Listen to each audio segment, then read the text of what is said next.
के लिए 172 सीट्स चाहिए, तो 172 बंदे पूरे करके तो नून लीग की गवर्नमेंट को टॉपल कर। देखिए ना, आपको पता है कि वहाँ से हम लोगों ने हम तो कहते हैं हमारे इस्तीफे मंजूर करो, और दोबारा वहाँ जाके बैठना तो फिर थूक कर चाटने वाली बात है। खान के बाहर जलसे जुलूस से रैलियों में बातें करने की बजाय हमें पार्लियामेंट में जाकर बात नहीं करनी चाहिए। बिल्कुल करनी चाहिए, लेकिन मैं आपको सब एक बात बताना चाहती हूँ, जब ये रजीम ऑपरेशन हो रहा था तो क्या इनको मौका नहीं दिया गया था? क्या पार्लियामेंट में जब वो चाह रहे थे इमरान खान, आई लव इमरान खान, और मैं अपने अस्सलाम वालेकुम नाज़रीन, मैं हूं अली कुमन और आप देख रहे हैं न्यूज़ टाइम HTTV।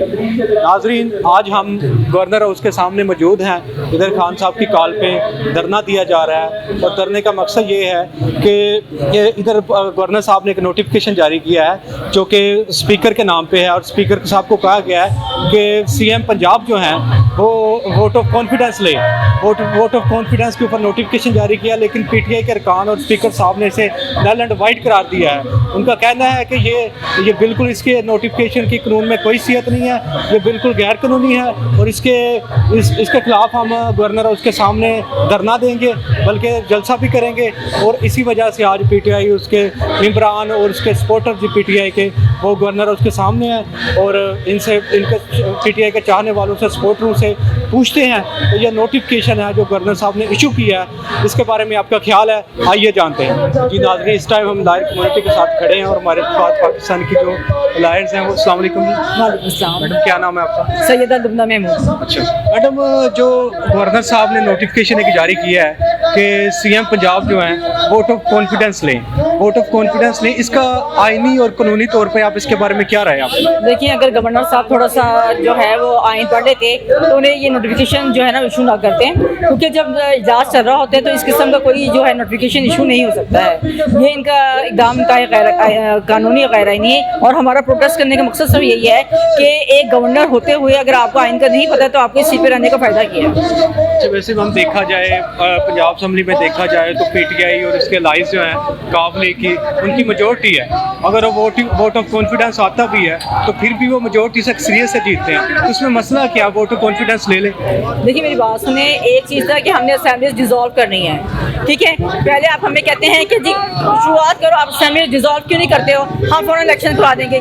जब हम कहते हैं हम असेंबली डिसॉल्व करें तो आपको किस चीज़ का डर है, किस चीज़ की आप तहरीक एतमाद दिख रहे हैं? असेंबली डिसॉल्व हो रही है, उनको होने दें और फेस करें, इलेक्शन में आए और फिर देखिए कि कौन कितने पानी में है। अच्छा, आज जो खान साहब ने उस दिन ऐलान किया है कि असम्बलियाँ डिसॉल्व कर रहे हैं KP की और पंजाब की, तो आपके ख्याल से उस जो डेट उन्होंने दी है 20 मेरे ख्याल 27 है दिसंबर की, उस डेट तक असम्बलियाँ डिसॉल्व होंगी कि नहीं? देखिए, 23 की उन्होंने दी थी कि 23 दिसंबर तक जो है ना असेंबली डिसॉल्व हो जाएंगी।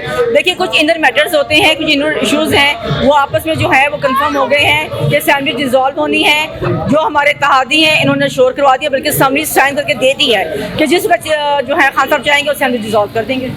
मैम देखिए, इस टाइम जो मुल्क है वो डिफॉल्ट की तरफ जा रहा है, पॉलिटिकल अनस्टेबिलिटी है, तो क्या ये अगर मिलजुल के सारे बैठेंगे नहीं पॉलिटिकल लीडर, बड़ी पार्टियों वाले, तो किस तरह ये मुल्क तरक्की करेगा? गरीब आवाम जो है पिस रही है, महंगाई बहुत ज़्यादा हो चुकी है, इन्फ्लेशन हाई रीच पे पहुंच चुकी है, तो इसका क्या हल है? देखिए, बात सब इतनी सी है, काश जिन्होंने ये फैसला रजीम चेंज करने का किया था ना, ये सोच लेते कि इस वक्त हम पाकिस्तान किस नहज पर है और मजीद आने वाले सालों में पाकिस्तान के हालात क्या होने हैं। श्रीलंका से बदतर हालात पाकिस्तान के नज़र आ रहे हैं। अल्लाह ताला पाकिस्तान में नौ मान रखे। हम तो ये चाहते हैं इलेक्शन, आपने काम कर दिया, आप इलेक्शन करवाएं, अवाम जिसको चूज़ करती है वो जो है लड़कर आ जाएगा, और अवाम का फैसला होना चाहिए। फैसला किसी और का नहीं, ना किसी बाहर की बैठी ताकतों का, ना जो पाकिस्तान में मुख्तलिफ ताकतें थी उनका। फैसला अवाम का, फैसला अगर अवाम उनके हक में करती है हम वेलकम करते हैं, लेकिन फैसला आप अवाम को करते हैं। मैम देखें, वैसे अगर जनरल इलेक्शन जो अपनी डेट को होते हैं मुय्यन मुद्दत को, तो मई में हो रहे हैं 2023 में। अगर खान साहब 5-6 माह इंतजार कर लेंगे तो उसमें मसला क्या है? 22 को वैसे वोट आने जाने। सिर्फ एक चीज बताएं, वो पहल तो करें, वो इलेक्शन की डेट अनाउंस तो करें ना, कि जी हम इस वक्त कहते हैं हमने नहीं करवाने इलेक्शन, तो ये तो जिद वाली बात है ना, और हुकूमतें जिद से नहीं चलती हैं। मामला फहमी देखें, देखिए इसको तो अवाम का रुझान किस तरफ है, ठीक है। हमारे मुल्क के हालात, माशी हालात कहाँ तक पहुँच चुके हैं, उन हालात को देखते हुए और जितनी भी मुतदर काबते हैं जो कहते थे जिन्होंने भी रजीम चेंज किया, अगर वो इस चीज़ को समझें तो इलेक्शन की डेट अनाउंस करें, मामला जो है खुद हल हो जाएगा। अगर आवाम उनको पसंद करते हैं तो वो दोबारा इक़्तिदार में आ जाएंगे। वो कह रहे हैं जो महीना मुद्दत है असम्बलियाँ तहलील होने की, वो तो मई है ना, अच्छा उससे फिर तो आगे नहीं जा सकते। सब एक बात बताएं ना, तो फिर तो भी खान साहब की हुकूमत चल रही थी, वो क्यों हटाई गई? आप 5 साल पूरे करने देते, वो क्यों नहीं आपने करने दिए? दरमियान में आपने जो एक मैं कहती हूँ चली है ना, वो नहीं करनी चाहिए थी आपको, कि अभी हुकूमत चल रही है और अल्लाह का शुक्र काफ़ी बेहतरी आई थी मामला में, आपने उनको हटा दिया है। फिर आप आज बात ले आते हैं आइन की, तो उस वक्त आइन सोया था, आइन कभी नहीं सोता, आप सोए हुए लोग हैं। वो तो ये है कि रजीम ऑपरेशन जो खान साहब कहते हैं कि एस्टेब्लिशमेंट ने मिल के इन जमातों के साथ, अपोजिशन के साथ इमरान साहब को कुर्सी से उतारा है। तो खान साहब के पास अगर इतनी सीट्स हैं तो पीएम शहबाज शरीफ को उतार दें,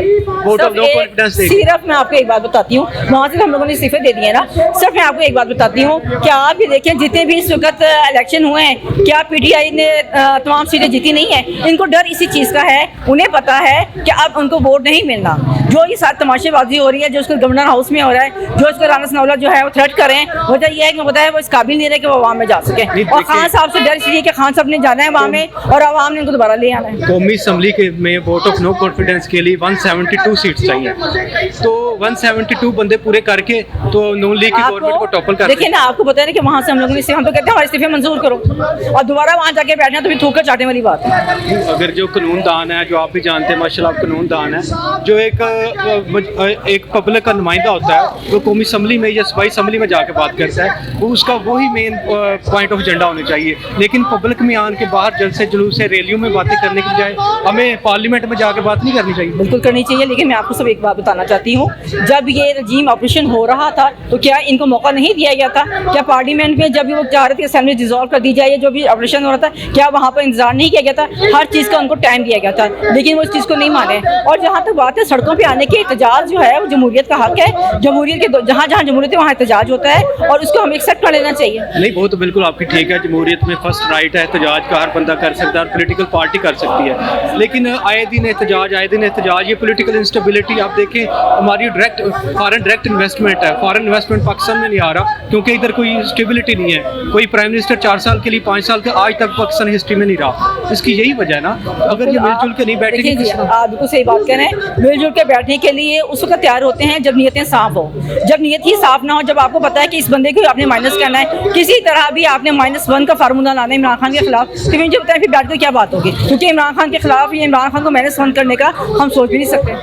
थैंक यू वेरी मच। नाज़रीन, आपने देखा है कि मैडम जो कि एक लायर भी हैं, कह रही हैं कि सिर्फ ओनली जो पॉलिटिकल स्टेबिलिटी है वो ओनली सिर्फ और सिर्फ आ सकती है तो इलेक्शन से आ सकती है, इलेक्शन के बगैर कोई इसका दूसरा हल नहीं। जब तक ये नवाज शरीफ पीपी गवर्नमेंट और नून लीग जब तक इलेक्शन की डेट अनाउंस नहीं करेंगे उस दिन तक हम इस तरह जलसे और रैलियों में आते रहेंगे। आइए किसी और से बात करते हैं। अस्सलाम वालेकुम नाज़रीन, हमारे साथ एक इस टाइम पीटीआई के सपोर्टर एक और खड़े हैं, हम इनसे पूछते हैं कि इनका इधर आने का मकसद, ये जो गवर्नर साहब की नोटिफिकेशन की वजह से ये सारे इधर इकट्ठे हुए हैं, इनका मतलब इनका पॉइंट ऑफ व्यू क्या है, इनकी मेन राय क्या है? अस्सलाम वालेकुम सर। जी, मेरा तो सबसे पहले राय ये है कि गवर्नर साहब ने एक इलीगल स्टेप उठाया है और ये आइन के मुतरातिफ है।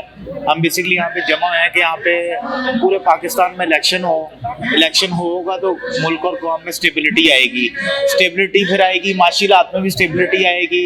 जो बेरोजगारी, शदीद बेरोजगारी पूरे मुल्क में इस टाइम, महंगाई का आलम देख लें कहाँ पे है, किधर महंगाई जा रही है, और वहाँ जो गरीब आदमी उसका क्या हाल हो रहा है, उसका एक ही हल है। और इमरान खान साहब की बात को मैं तायद करता हूँ कि इलेक्शन फिल फॉर इलेक्शन होने चाहिए। अच्छा सर, आपने महंगाई की बात की कि पूरे मुल्क में महंगाई है, गरीब बंदे का क्या हाल हो रहा है, तो जब खान साहब की गवर्नमेंट थी महंगाई तो उस टाइम भी थी? नहीं, महंगाई नहीं थी, जो ये 4 गुना महंगाई हुई है। उस टाइम 150 का पेट्रोल था, 233 रुपए का, 25-30 रुपए का पेट्रोल है, फर्क तो है ना सर। आपके ख्याल से अब जो असेंबलियां डिसॉल्व होती हैं जिस तरह केपी की, पंजाब की, इसके बाद पॉलिटिकल स्टेबिलिटी आ सकती है? बिल्कुल, इलेक्शन आएंगे ना, 70% इलेक्शन हो जाएगा ना पूरे पाकिस्तान का।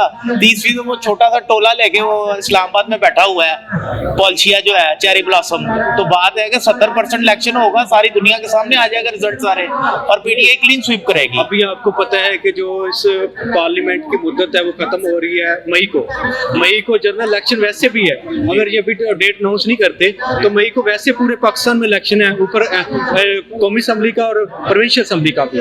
तो आपके ख्याल से अब पीटीआई को चाहिए नहीं कि 5-6 माह वेट कर ले और जनरल इलेक्शन में भरपूर अभी कैंपेन चलाएं, उसके बाद आए पूरी तैयारी से? बॉस पूरी तैयारी तो, हमारी तैयारी तो मुकम्मल है, वेट इसमें कौन सी बात है ना। मुल्क का क्या हाल हो रहा है, दिन ब दिन नीचे जा रहा है मुल्क, इलेक्शन करवा के एक पॉलिटिकल स्टेबिलिटी भी तो लानी है ना। वो स्टेबिलिटी तब आएगी जब इलेक्शन होगा, गवर्नमेंट आएगी। इस टाइम एक छोटे से वो 4 हिस्सों में बैठा हुआ है इस्लामाबाद, बाकी ओवरऑल तो पीटीआई की गवर्नमेंट है, तो वो तो इसी तरह होगा ना। हम तो कह रहे हैं इलेक्शन फ्री, फिर इलेक्शन कराए, रिजल्ट सारे आ जाएंगे सामने। वो तो बात आपकी ठीक है, लेकिन इलेक्शन कमीशन ऑफ पाकिस्तान भी कह रहा है कि वो भी तैयार नहीं इलेक्शन के लिए, अभी उनको भी 3-4 माह चाहिए। अभी मुल्क जो है डिफॉल्ट की तरफ जा रहा है, मुल्क का कर्जा इतना ज्यादा हो चुका है, और इस हालत में अगर इलेक्शन करवाएं तो किस तरह स्टेबिलिटी आएगी? नहीं सर, इलेक्शन तो वो इलेक्शन कमीशन को तो घड़ी के अलावा कोई बात है ही नहीं ना उसके पास, बाकी तो सारा कुछ अवेलेबल है। वो कह रहे हैं हम इलेक्शन करा सकते हैं, वो करवाना चाहें तो फिर है ना, जिस बंदे ने करवाने का सोचा ही नहीं हुआ तो फिर इलेक्शन कब होंगे? मई जून में तो पाकिस्तान दिवालिया हो जाएगा, फिर हम क्या करेंगे? नहीं, मई जून में तो वैसे भी अभी भी इलेक्शन करवाएं, अगर election commission of Pakistan date announce करता है तो फिर भी वो पूरे पाकिस्तान में इलेक्शन होने कम से कम 4 माह से लगने तैयारी के लिए, ठीक है। नहीं, फिर भी ये जो आएगी कोई ना कोई पार्टी आएगी चलाने के लिए 3-4 माह के लिए एक सेटअप आएगा, तो किस तरह मुल्क चला पाएगा? क्योंकि वो फैसले नहीं कर पाता, फैसले जो असल मेजोरिटी से पार्टीज आती हैं, जो गवर्नमेंट होती है उसने करने हैं, किस तरह मुल्क चलाएंगे? मुझे आप बताएं, आप जब से ये इनके वफाक में गवर्नमेंट है, क्या सेटअप चला रहे हैं ये? मुझे बताया ना, क्या है इन्होंने ऐसा तीर मारा है पूरे मुल्क में जिससे बड़ा माशीलात, लोग बड़े खुश हैं, तब पॉलिटिकल स्टेबिलिटी तब भी आएगी ना। अभी भी अगर ये केपी की डिसॉल्व करते हैं, पंजाब की डिसॉल्व करते हैं, तो मार्च में इलेक्शन होने हैं ना, तो 70% इलेक्शन तो हो ना, उसके बाद आप खुद देखेंगे रिजल्ट्स कैसे स्टेबिलिटी आती है। अच्छा सर, 4 माह गवर्नमेंट रही है खान साहब की, 4 साल सॉरी, तो 4 साल में उन्होंने उस्मान बुज़दार को पंजाब में लगा दिया।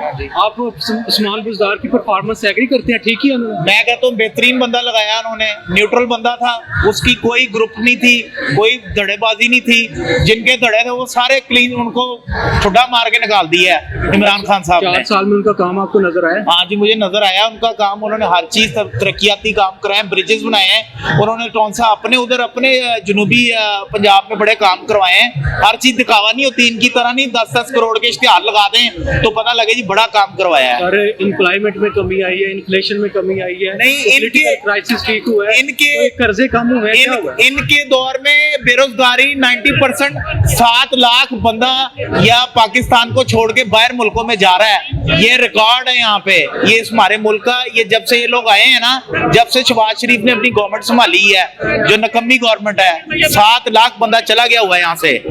वो क्यों गए हैं? अगर इतना अच्छा काम होता तो फिर सारे इधर रहते। तो ये तो इसका एक ही हाल है, इलेक्शन और fair and free election. Thank you very much. नाज़रीन का भी यही कहना था कि इलेक्शन के बगैर जो है पॉलिटिकल स्टेबिलिटी नहीं आ सकती, गवर्नमेंट के पास सिर्फ एक ही ऑप्शन है, वो जल्द से जल्द जो है ना इलेक्शन करवाएं, और जो एक मेजोरिटी से पार्टी आए वो पाकिस्तान का डिसीजन ले और फैसला करे कि आने वाले फ्यूचर में पाकिस्तान के क्या मुस्तकबिल होंगे। क्या नाम है? साजिद नाम है। साजिद साहब, आप इधर आए हैं तो क्या देख रहे हैं आप इधर का एनवायरनमेंट? जो पीटीआई के सपोर्टर्स हैं, पीटीआई के चाहने वाले हैं खान साहब के, वो एक बड़े जारहाना अंदाज में अपना मौका पेश कर रहे हैं, आपका क्या? सर मैं भी जारहाना अंदाज में खिलाड़ियों इमरान खान साहब का 2008 से तकरीबन मैं तो हर जलसे में जाता हूँ। मैं तो इस्लामाबाद भी गया हूँ, 2014 में भी गया हूँ, 2022 में 25 मई को भी गया था। मैं ये कहना चाहता हूँ कि जो गवर्नर ने जो अभी सेशन चलता हुआ सेशन पंजाब असेंबली का, इसमें इंटरफेयर किया है, तो अभी 3 घंटे हो गए ये गवर्नर हाउस के अंदर बैठे हुए हैं, इनके पास कोई कानूनी नुकता नहीं निकल रहा, सारे उनके वकला भी उनको मशवरा दे रहे हैं, ये खुद फंस चुके हैं। अब ये अगर गवर्नर साहब ने कह दिया है कि एतमाद का वोट ले चीफ मिनिस्टर, उसमें बुरी बात क्या है? खैर आई नहीं है, सेशन चल रहा है ना, सेशन चल रहा है, सेशन चलते सेशन में 4 महीने से पंजाब असेंबली का भी सेशन चल रहा है, 8 महीने से वफाकी गवर्नमेंट का सेशन सेकंड स्टार्ट हो जाता है, अभी तो चल रहा है, एंड पे दूसरा सेशन जो है फिर गवर्नर साहब कहते हैं कि वोट ऑफ कॉन्फिडेंस ले सीएम, तो फिर आपका क्या मौका? उसके दौरान सेशन के दौरान नहीं कर सकता, इंटरफेयर नहीं कर सकता। सेशन के बाद में एक सेशन खत्म होता है, दूसरे लेकिन शुरू इसमें में मसला तो कोई नहीं है, चीफ मिनिस्टर के पास तादाद पूरी है, जी। 186 उनके हाँ, नंबर है, बिल्कुल। तादाद पूरी है, उससे भाव है, उससे भाव है, जी। आपका कहना है उससे भाव है, तो फिर वोट ऑफ कॉन्फिडेंस लेने में इशू तो नहीं होना चाहिए? इशू तो नहीं होना चाहिए, लेकिन ये कल के लिए परसों अब कल अब ये आप बात कर रहे हैं ना, अब नेशनल असेंबली में आप जाएं तो वज़ीर आज़म साहब जो है ना शहबाज शरीफ साहब, तो वो 2 वोटों के ऊपर है। अब सदर साहब उनको कह सकते हैं, सदर साहब उनको कह सकते हैं आप भी अदमात का वोट लें, तो क्या वो लेंगे? वो किसी सूरत नहीं लेंगे। सदर साहब उनको कह सकते हैं। जी नाज़रीन, आपने देखा है कि ये कह रही हैं कि जो गवर्नर साहब का नोटिफिकेशन है वो गैर आईनी है, उसकी कानून में कोई गुंजाइश नहीं है। अगर सेशन चल रहा है तो उस दौरान गवर्नर साहब नोटिफिकेशन जारी नहीं कर सकते कि सीएम जो है वोट ऑफ कॉन्फिडेंस लें। आइए किसी और से बात करते हैं, उनका मौक़िफ़ आप तक पहुँचा। नाज़रीन, हमारे साथ इस टाइम और पीटीआई की चाहने वाली फीमेल्स वो खड़ी हैं, वो इस धरने में आई हैं गवर्नर हाउस के सामने जो इस टाइम हो रहा है। उनसे पूछते हैं कि खान साहब के साथ इनकी कितनी वफादारी है और क्या पैगाम लेके ये इधर आई हैं। अस्सलाम वालेकुम। वालेकुम अस्सलाम। मैडम क्या हाल है, ठीक है? शुक्र अल्हम्दुलिल्लाह। मैडम आप इधर धरने में आ जाए हैं खान साहब के, जो गवर्नर साहब ने गैर कानूनी इक़दाम किया है, इन्होंने नोटिफिकेशन किया है अपना पंजाब असम्बली में कि वो सीएम को कह रहे हैं कि वोट ऑफ कॉन्फिडेंस लें, इसके बारे में आपका क्या ख्याल है? मैं सिर्फ अपने इमरान खान, आई लव इमरान खान, और मैं अपने एक दोस्त को पीटीआई के सपोर्टर है, उन्हें सपोर्ट करने आई हूँ बस। अच्छा, आपको इस चीज़ का पता नहीं नोटिफिकेशन था, आप सिर्फ अपने दोस्त के लिए आई हैं? दोस्त के लिए आई हूँ। अच्छा, तो वैसे आपके ख्याल से जो इमरान खान साहब हैं वो आने वाले फ्यूचर में प्राइम मिनिस्टर होंगे पाकिस्तान के? यस इंशाल्लाह। आने वाला इलेक्शन जो है तो खान साहब का है? यस इंशाल्लाह। इमरान खान के इतने सपोर्टर हैं, आप देखिए उनका इतना ज्यादा जुलूस होता है, इतने सारे लोग जाते हैं, तो इंशाल्लाह इमरान खान ही आगे आए। अच्छा, इमरान खान। आपने पिछला वोट किसको दिया है? इमरान खान। आने वाला वोट इमरान खान, सिर्फ इमरान खान। अल्लाह न करे इमरान खान ना हो इलेक्शन में, तो फिर किसको देंगे? फिर किसी को भी नहीं वोट आया। वोट आया। जी नाज़रीन, इनका कहना है कि खान साहब जो है ये इनको नोटिफिकेशन का नहीं पता किस चीज़ का गवर्नर साहब ने नोटिफिकेशन दिया है, लेकिन ये कह रहे हैं कि इमरान खान की मोहब्बत में और वफादारी में वो इधर धरने में शामिल हो रहे हैं। इनका कहना है कि जब तक मेरी ज़िंदगी है मैं खान साहब को वोट देती रहूँगी, अगर खान साहब इलेक्शन में नहीं खड़े होंगे तो मैं अपना वोट जो है ज़ाया कर दूँगी। जी नाज़रीन, आपने देखा कि जिन लोगों के साथ हमने बात की पीटीआई सपोर्टर के साथ, उनका तकरीबन सबका जो मौक़िफ़ था वो एक था, सबका यही कहना था कि इलेक्शन के बगैर जो है पॉलिटिकल स्टेबिलिटी नहीं आ सकती, और ये गवर्नर साहब ने जो नोटिफिकेशन इशू किया है बिल्कुल ये गैर कानूनी है, इसकी कानून में कोई सियत नहीं है। और जो एक इजलास असम्बली का हो रहा है उसके ऊपर जो गवर्नर साहब ने एक नोटिफिकेशन जारी कर दिया है कि दूसरा इजलास बुला के उसमें सीएम साहब की जो है वोट ऑफ कॉन्फिडेंस लिया जाए, तो ये बिल्कुल गैर कानूनी अमल है और इसके खिलाफ हम जो इधर भरपूर एहतजाज कर रहे हैं। और पब्लिक से यही उनका कहना था कि ज़्यादा से ज़्यादा खान साहब की सपोर्ट करें। इसी के साथ हमें दीजिएगा इजाज़त और हमारे चैनल को सब्सक्राइब कीजिए और कमेंट में बताइएगा कि आपको ये वीडियो कैसी लगी।